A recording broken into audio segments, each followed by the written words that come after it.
আওয়ামী লীগ ছাড়া নির্বাচন ফলপ্রসূ হবে না। আর আমরা নির্বাচনে সে সময় যাবো কি না যাবো সেখানকার পরিস্থিতি বুঝে আমাকে সিদ্ধান্ত নিতে হবে। ওনারা যেটা করছেন, একটা আইন করেছেন আওয়ামী লীগের বিচার করার জন্য। আইনের শাসনের অর্থ হলো আইন প্রয়োগের মাধ্যমে এবং বিচার প্রক্রিয়া শেষ করেই শুধু আপনি শাস্তি দিতে পারবেন।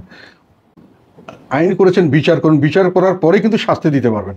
কিন্তু ওনারা আইন করছেন বিচার করার শেষ করেননি, তার আগেই ওনারা শাস্তি দিয়ে ফেলেছেন যে কোনো রাজনৈতিক কর্মকাণ্ড করতে পারবে না।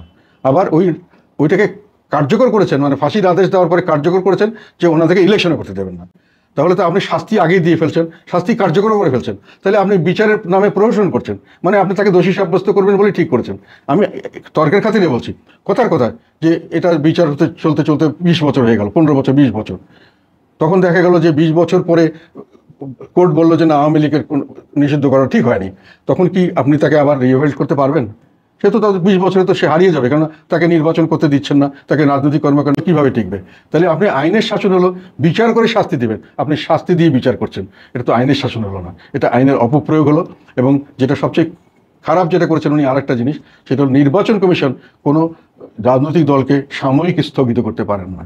হয় স্থগিত করবেন, তার ইয়েটা বাতিল করবেন, অথবা তাতে রাখবেন। ওনারা সাময়িক স্থগিত করেছেন। এটাও আমি মনে করি, আমার ধারণা মতে এটাও আইন সিদ্ধ হয়নি।